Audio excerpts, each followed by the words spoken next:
Thank you, Tina, and good afternoon, everyone. COVID-19 continues to take a toll on our province. Today, we reported 3 more deaths at Northwood and 9 over the weekend. This is a wretched disease, and I am sorry to the families for your loss. I also want to take a moment before I turn over to Dr. Strang to talk about our frontline workers at Northwood. They show up every day and put their lives at risk to protect some of our most vulnerable. I want to tell them how reassuring it is to hear families describe the loving care you, as frontline workers, are providing to their loved ones. Dr. Strang will offer details and a timeline around the response to COVID at Northwood. And I want to assure families who have loved ones still in Northwood, we are doing everything we can. Northwood has been surrounded with specialists, extra medical staff, and cleaning staff. The virus has been in for about 6 weeks, and now we need to continue to do everything we can to get that virus out of Northwood. Dr. Strang. Thank you, Premier. Good afternoon, everybody. Before I begin my remarks, I also want to acknowledge that 9 fellow Nova Scotians have passed away from COVID-19 since we last were here on Friday. All 9 were residents of Northwood, and like the Premier, I want to pass my deep condolences on to their families. We do have 3, part of that 9 is 3 additional deaths that we are reporting today since yesterday's update. That brings us to a total of 41 Nova Scotians who have unfortunately passed away due to COVID-19. We do have 6 new cases of COVID-19 reported today in the province, which brings our total number of cases to 991. Out of that, we have 6 individuals in hospital, 2 of those in the ICU. So that number it continues to drop, which is encouraging. And they're included in the 652 Nova Scotians who have been infected with COVID-19 but now can be considered to be recovered. We've had 30,984 Nova Scotians who have tested and received a negative result. And in our long-term care settings, we have 11 licensed long-term care homes and an unlicensed seniors facility that have had at least 1 case of COVID-19 in a staff or resident. The total number of residents involved is 245 and 113 staff, and the majority of those are from Northwood. I will give in a moment, I will give a more detailed update on the long-term care situation. The QE2 lab continues to have lots of capacity. Yesterday, we did 454 tests. They can do at least 3 times as much as that. So I really want to, we're continuing to look at in an evidence-based, organized way as we move forward into a recovery strategy, how we actually use a detailed active surveillance based on testing to inform that recovery, and we're certainly going to be looking at ways we increase the testing that we do. But we also want to remind any Nova Scotians that who have symptoms that could be COVID. All our assessment centers are still open, and we encourage people to, if they have at least, if they have 2 or more of fever, new or worsening cough, headache, sore throat, or runny nose. If you have those symptoms or have concerns you have COVID, if you're able to use the online assessment tool, please do that. If you don't have that internet access, you can certainly call 811, and they'll give you direction from there. I'll now move into a more detailed update of the numbers we've had in our long-term care homes and the unlicensed seniors facility. Up till now, we have presented cumulative numbers, and as I said just a few moments ago, we've had 11 long-term care homes and unlicensed seniors facilities that have had COVID-19 among staff and or residents. Of the total of 245 residents, 46 of those have recovered, and 39 unfortunately have died. The remainder are still in the recovery process and being cared for within their facility. Of the 113 staff who have contracted COVID-19, 61 can be considered recovered. The rest of them are still within that in the time period of their infection, waiting to reach the minimum of 10 days before they can be considered to be recovered. Fortunately, we have had no staff fatalities among the staff cases. All the active cases that we now have in long-term care facilities are at Northwood in Halifax, and that's a total of 160 residents who are still considered active cases, and 49 staff who are still considered active. We have 2 other licensed long-term care homes and unlicensed seniors facilities that have active cases among staff. There's two individuals in total. So Northwood aside, we've had several outbreaks in long-term care facilities that we've been able to manage, limit the spread, and in other facilities where we have sporadic cases, there hasn't been substantive spread. I think that's testament to, in general, the work that's happened in our long-term care sector and the plans that have been were prepared and put in place. It's important that Nova Scotians understand that as we respond to COVID-19, that our priority has been to protect and maintain the health of Nova Scotians with a particular focus on those who are most vulnerable. And clearly we know, looking at our experience here in Nova Scotia, across the country and internationally, that seniors in long-term care facilities remain at the top of the list of ones who are the most vulnerable for severe disease and dying from COVID-19, and they will remain a particular focus of our attention even as we move into recovery. Protecting those individuals is a top priority.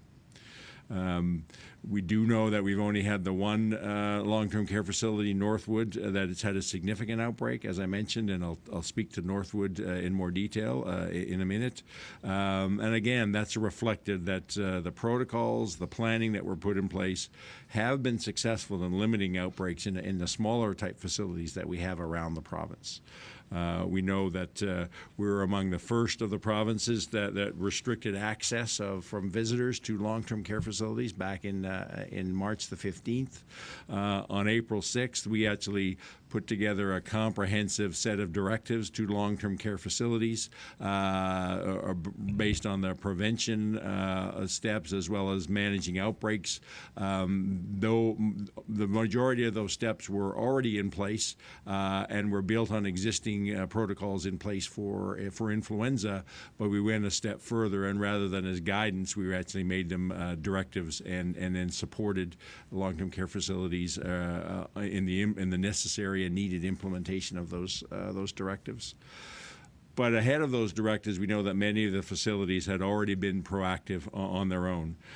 For example, Northwood required staff to start wearing surgical masks in all patient interactions on April the 6th, and that was actually 2 days ahead of the Public Health Agency issuing their guidance on the use of masks by frontline healthcare providers. We in turn, Nova Scotia, we were doing an assessment on the supply of personal protective equipment, and that we gave an official directive to long-term care facilities, along with other care providers in hospitals. But for the long-term care facilities, it was a directive on April 13th that they were all frontline care providers wear masks. And even prior to April 13th, we had spent the 2 days prior to that, we were actually distributing masks to long-term care beginning on April the 11th. On April 23rd, we put forward as part of our revised directive that staff that were working in a facility that had an active outbreak would not be able to go work in another facility without self-isolating for 14 days. And that was an important step as well. And we will continue to review those implications. We're looking at our potential requirement for long-term care staff to only work in one facility. We're looking at there are significant implications for that, and we continue to look at that and whether that's feasible or possible. But we're doing as much as we can to limit the movement of staff between facilities, whether there's an outbreak or not. I think it's important for Nova Scotians to understand, if they look across the country, that what they see happening in Nova Scotia, the timing may be different than what they're seeing in other provinces. And that's simply a reflection that each province has their own epidemiology that we're responding to. Certainly COVID-19 does not happen consistently across the province. And so some of our actions were ahead of other provinces, and some of those were behind. For instance, we know that Ontario, Alberta, and British Columbia were ahead of Nova Scotia in implementing the masking policy, and that is simply a reflection of they were 2 to 3 weeks ahead of the rest of the country in their and how the pandemic played out within their own jurisdiction. Nova Scotia, we were fortunate. We were the last province to have a confirmed case of COVID-19, and so we were further behind. But we implemented the FACT masking policy ahead of Saskatchewan, Manitoba, New Brunswick, and PEI. It's also important to understand that our first cases of COVID-19 in long-term care facilities began in late March, and because of the time frame of exposure, that these individuals would actually have been infected in the 1 to 2 weeks prior to that, so around the middle of March, and that again was well ahead of the evolving science around asymptomatic spread, and well ahead of the national guidance that was issued again on April 18th around masking. We know that in an epidemic like this, knowledge evolves. We build our response based on the best available information in front of us at the time, and that we were as evidence evolves and science evolves, we adjust our response. But we can't anticipate where science may go, and we have to respond on an evidence-based approach of what's in the knowledge that's in front of us at the time. We want to reassure Nova Scotians that we, with a lot of hard work led by Deputy Minister Fred Crooks, working across government, working with many business sectors, that we now have a good supply of PPE for healthcare and essential service workers, including masks, and we're involved in ongoing conversations to make sure with our long-term care facilities to make sure that they have the appropriate amount of PPE that they require as we move forward in our COVID-19 response. I'll end up by speaking specifically a little bit around Northwood. And there's no question at all that around the tragic and very serious situation at Northwood, but I want Nova Scotians to know that Northwood and the healthcare system and the provincial government, that all appropriate steps have been taken to bring that situation under control. Northwood, in the Nova Scotia context, is a very unique facility. It is by far the largest long-term care facility in the province. It's the largest facility east of Montreal. It has almost 600 residents and 400 staff. Many of the residents there are very frail and elderly, like other long-term care facilities, but making them very vulnerable to the virus. Much of the Northwood building, because of the age that it was built, does consist of shared rooms, and which makes people more the ability for virus to be transmitted. That's just a reality of the infrastructure we have. There are also, by the size of the facility, the 400 staff living in an urban environment. As I've talked previously, urban environments, we have greater likelihood of the transmission of and the spread of COVID-19. So we have large numbers of staff coming from a number of communities across HRM, and some of them their job by necessity has them traveling throughout the facility. So all those conditions make Northwood somewhat unique in the Nova Scotia context, and made it the opportunity, unfortunately, that once COVID-19 was introduced, it was able to spread significantly throughout Northwood before any cases were detected, and before we even were aware that there was an outbreak going on. But I have to give Northwood credit. They have taken all the steps that they could have taken in preparation. In fact, they implemented their pandemic plan back in March the 12th. And as I also mentioned, they were one of the first in the province, even before a directive on April 6th, where they started to require all their workers providing care to wear masks. The first cases at Northwood were detected. The first staff was on April the 5th, and they had their first 5 residents detected on April the 7th. They were immediately supported by Nova Scotia Health Authority Public Health, as we do with all long-term care outbreaks. And there was initially felt that the outbreak was able to be managed appropriately. But on April 17th, they understood that they were becoming overwhelmed, and they reached out to the Department of Health and Wellness for help. And there was an immediate response from the rest of the health system and across government to put in the necessary supports to be able to develop and implement the emergency plan that was necessary. We had the Nova Scotia Health Authority, other long-term care facility partners, educational partners, continuing care assistance and training, all who came together quickly to support the necessary staffing needs. The Nova Scotia Health Authority brought in 2 infection control experts to complement what was already in place at Northwood. And I think it's important to recognize that there has always been an appropriate and sufficient supply of the necessary personal protective equipment, masks, gowns, etc., to manage this outbreak at Northwood. So I think we recognize the tremendous efforts that have happened, and like the Premier, want to pass on my thanks to all the workers from a range within Northwood and all the health system partners who have come to their aid, and the unions and other groups. Thank all of them for the collaborative effort that's been put in to do what's necessary and what can be done in Northwood to manage this outbreak.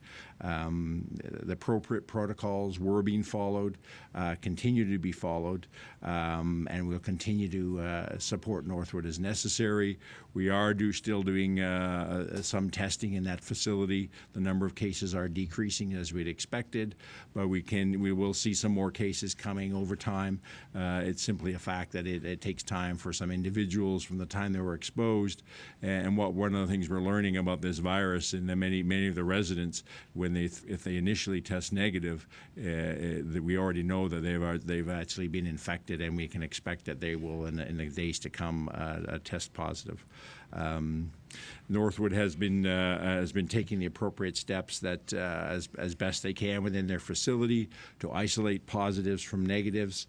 We're now in the process of being able to move more people resolved out of the facility, and now Northwood has created a unit within their space for people who have resolved them, which is giving more flexibility to that facility to separate people who are known positives from the rest of the population.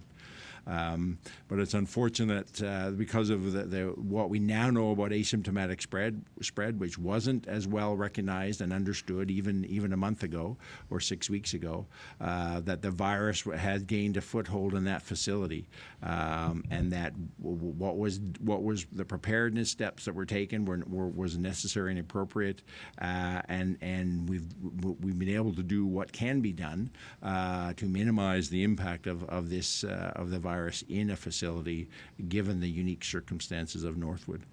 So we have to remember this has been going on for 6 weeks. Many of the residents had already been exposed by the time we actually recognized the outbreak, and it can take some time for them to go on and develop illness. Some of them, unfortunately, many of them are doing well and are recovering, but we do know that many of these residents are very frail with multiple underlying health conditions, and some of them will continue to get more serious disease. But I think we thought it was important. I want the Nova Scotians to understand that all available steps were taken in preparedness by Northwood. The initial response by Northwood was entirely appropriate based on best practice around long-term care, infection control, and outbreak management. And then the appropriate steps were taken when the health system response stepped in to support Northwood as necessary.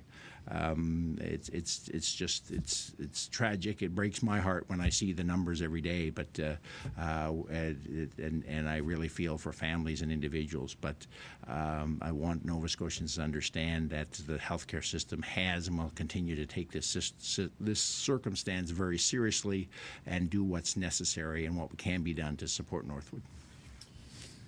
Thank you, Dr. Strang, and we'll be happy to take any questions now.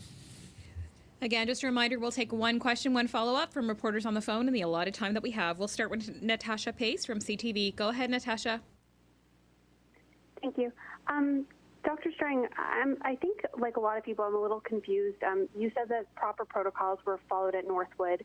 I'm just wondering, can you explain how or why a protocol would be to leave a sick elderly patient in a room with another resident who is not sick? I know we've spoken to a number of families who the resident who initially wasn't sick actually got sick and passed away because they contracted the virus from their roommate. Can you explain that process and whether or not that protocol will be changing in the future in light of what's happened at Northwood? So a couple of things there. Northwood did what it was able to do. Initially, when the outbreak at the start, anybody who tested positive was moved onto their COVID unit. But that was only had a limited number of spots. But also very early on, Northwood recognized that even people who were testing negative, they'd already been infected, and within a day or two were testing positive. So recognize that even if you had two people in a room, one was positive, one was negative, in all likelihood that person who was a negative had actually already been exposed. So you're not putting them at any increased risk by keeping them in the room. Not the ideal thing, but they moved as many people out as they could, and even when people were in the same room, they were kept separate as much as they could. Appropriate infection control was applied. The fact that we have shared rooms is a historic piece within long-term care facilities across the country. Certainly any new facilities are built do not have shared rooms, and that's an issue moving forward into the future. But the appropriate infection control that could be applied within the facility and the physical infrastructure that they have was done and continues to be done. Go ahead, Natasha, with your follow-up. Thank you. I know we were slowly starting to reopen things with the parks and stuff being opened.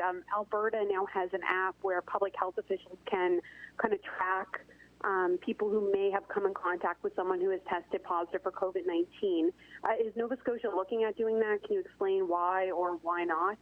We're certainly in part of discussions. My colleagues in the department who are kind of the leads in our information technology space have been involved with other provinces and territories in national discussions about this. There's a number of potential apps out there.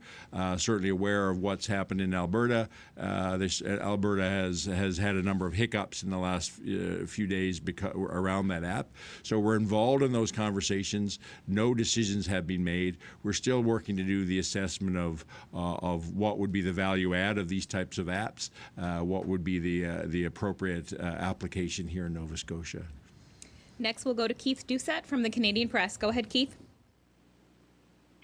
Yes, Dr. Strang, given the uniqueness of this facility and its, the idea that it's older, the way it's configured and the number of people that are there, is it wise in the future to leave it as is, given what may be coming? Are we going to have to rethink how that building at least is configured if we're going to stop a similar outbreak? Because I would suggest that it shouldn't be a surprise to anybody that this happened there. Maybe you disagree. Could you just let me know what you feel about that? So, we're dealing with the outbreak right now. Certainly, I'm well aware that of those issues in my conversations with Northwood when they're being flagged for future. How we respond going down the road, the physical infrastructure, the layout is certainly something that's been recognized that needs to be a more thorough look at. Go ahead with your follow-up, Keith. This is for the Premier. I'm wondering about border security. I asked you last week whether was there any thought to strengthening enforcement on the border, given what New Brunswick is doing and what Newfoundland announced today. Basically, their enforcement, so-called peace officers, are given powers like, they're able to detain people they're also able to deny people entry into the province. That's not currently the powers that we've given our conservation officers on the border.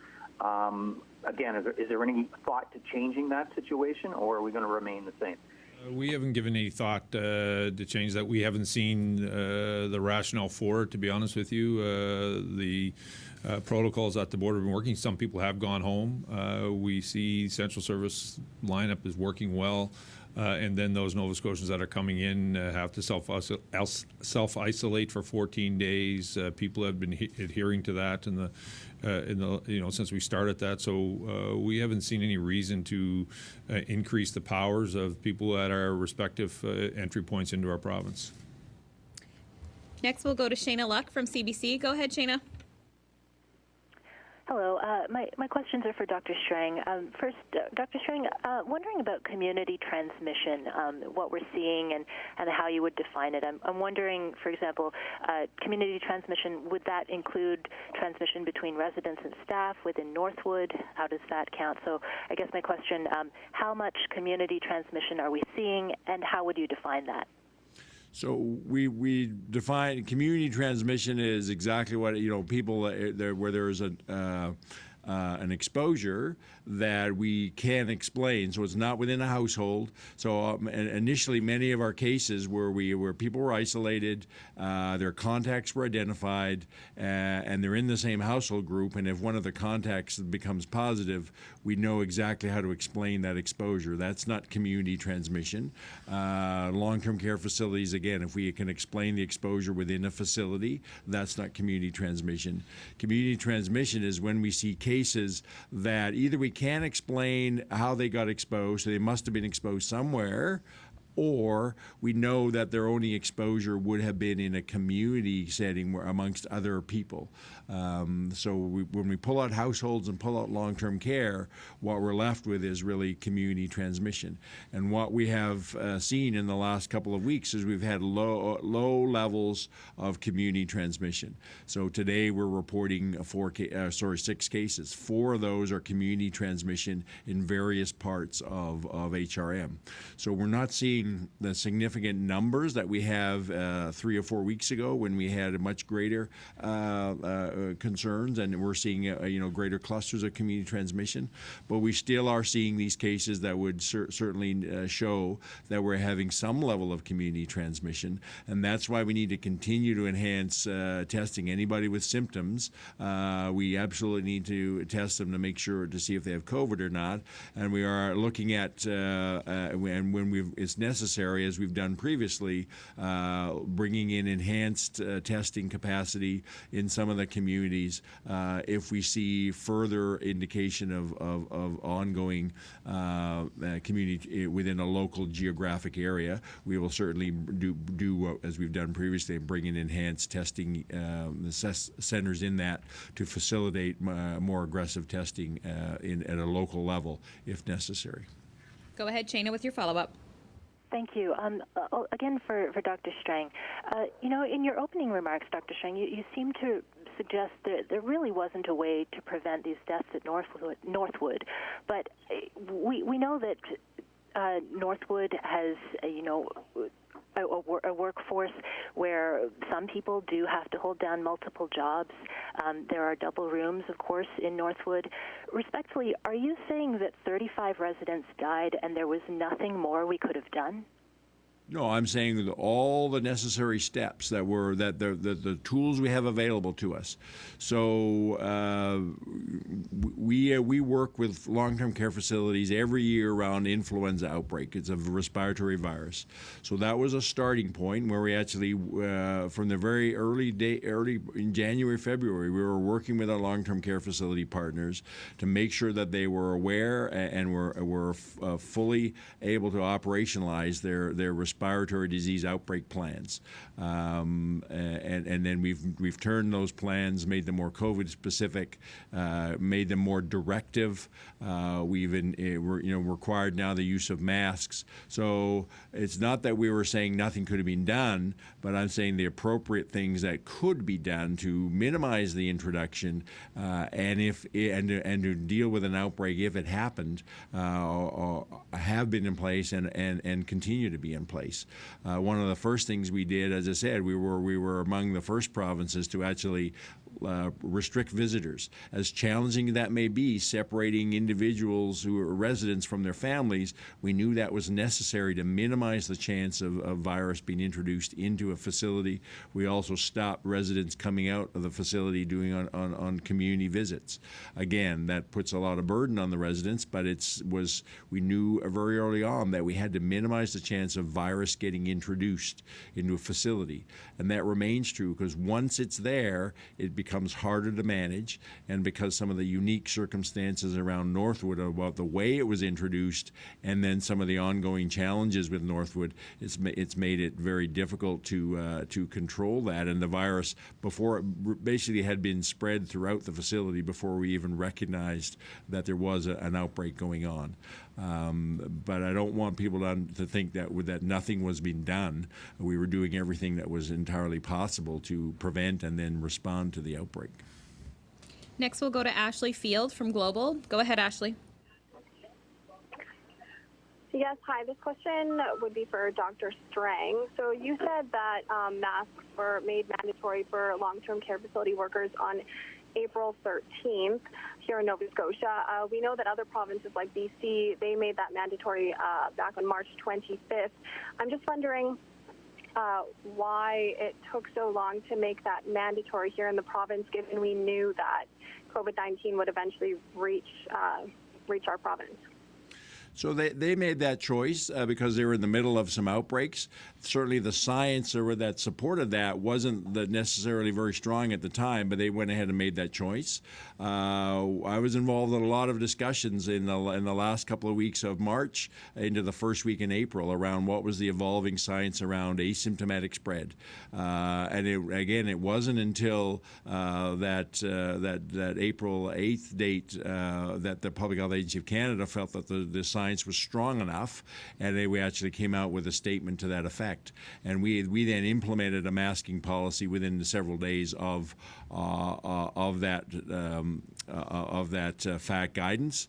But we were anticipating this, and as the Premier has talked before, and I also have, we knew this was likely coming, and what the work that was going on behind the scenes was to actually develop and assess what our current supply at the time of masks and other personal protective equipment was, and develop some plans both in terms of working with a federally led procurement policy, as well as some very fast and work here within the province to bring businesses and other sources of PPE alongside.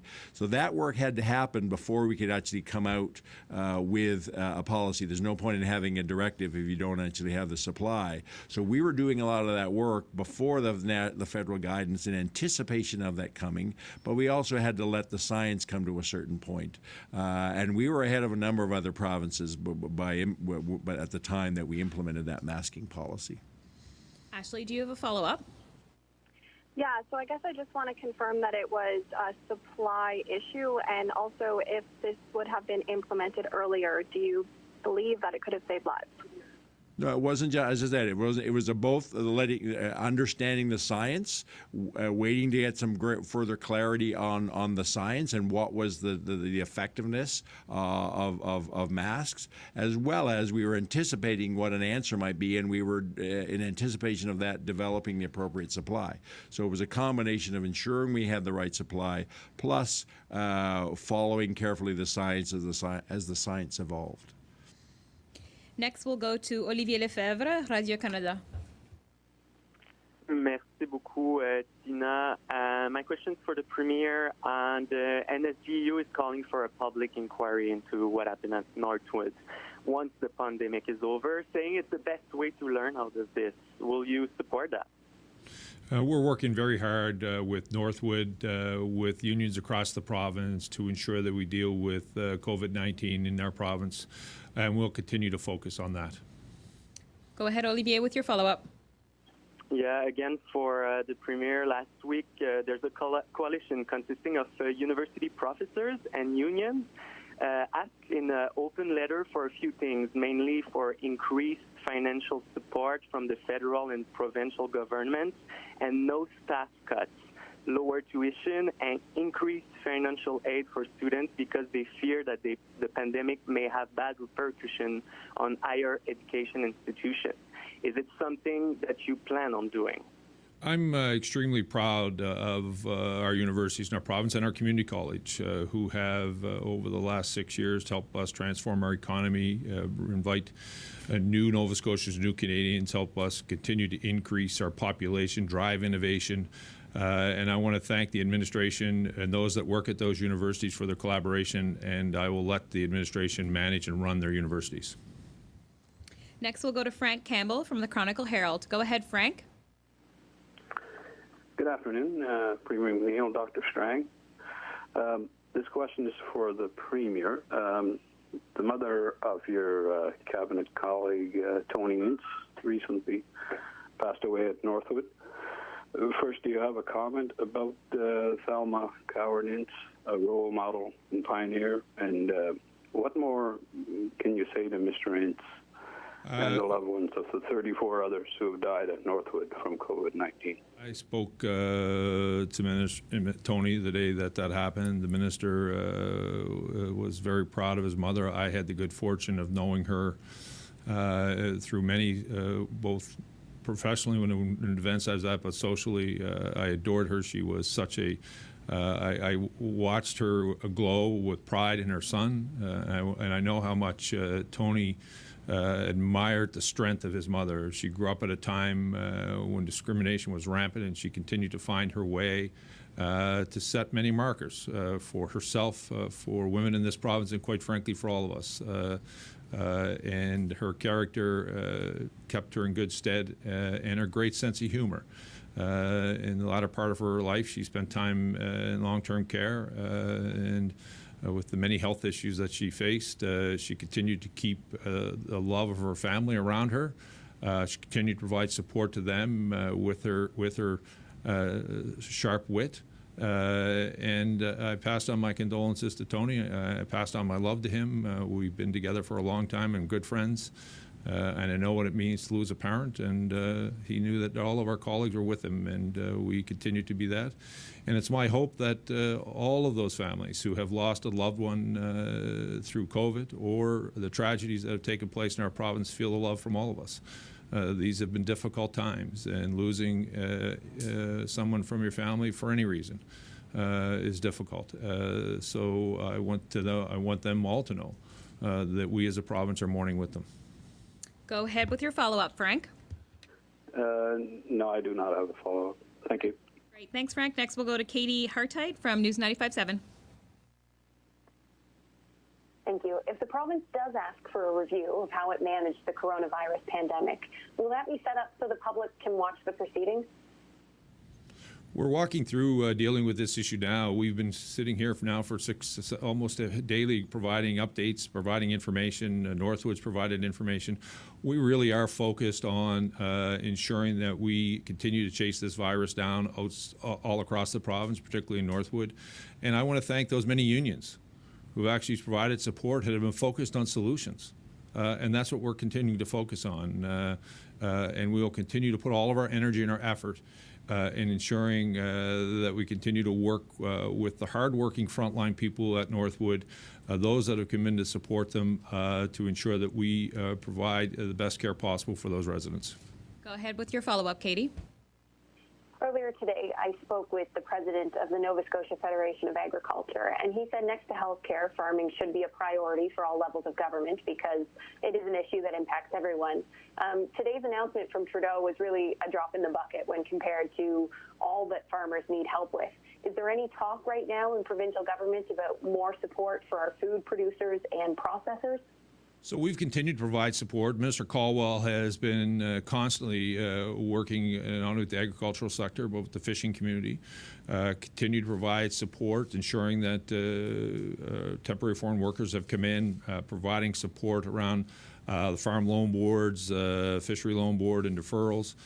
Continuing to work with them to ensure that the planting season will happen and that our critical food supply continues to go uninterrupted, and we will continue to partner with them. And the minister will continue to liaison with them and bring back solutions and ideas to our government. If there are things that we can do with them, of course we'll do that. But the national government made an announcement today, and I'm sure all of the agricultural sectors in our province are looking at how they best fit into those, and Minister Call will work with them to ensure they have the proper information. Next, we'll go to Lindsay Armstrong from All Nova Scotia. Go ahead, Lindsay. Thank you. Last week, the province opened parks and some services with very little notice.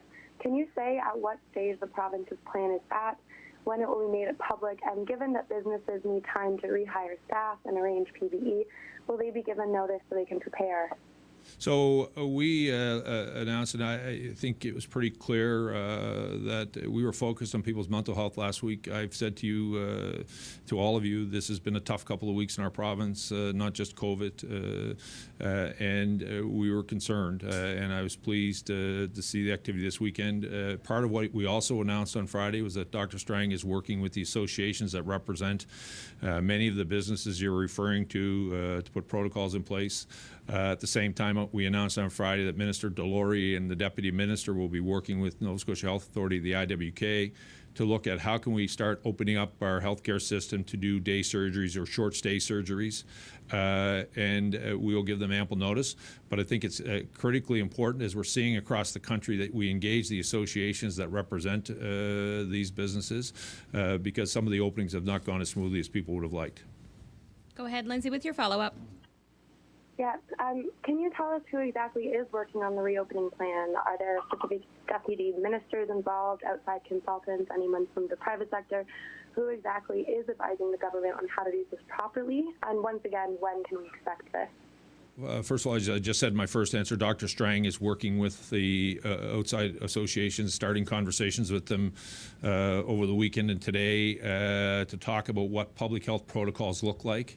Over the last number of months, Deputy Minister Miller of Business, working with Labour and Advanced Education, both Minister Kasoulis and Minister McClellan have been active on those files, looking at, first of all, programs that we provide to support, and then working with those associations on what steps they may need government to do to help them open, and quite frankly, the steps they're going to have to do to decide whether to open their businesses or not.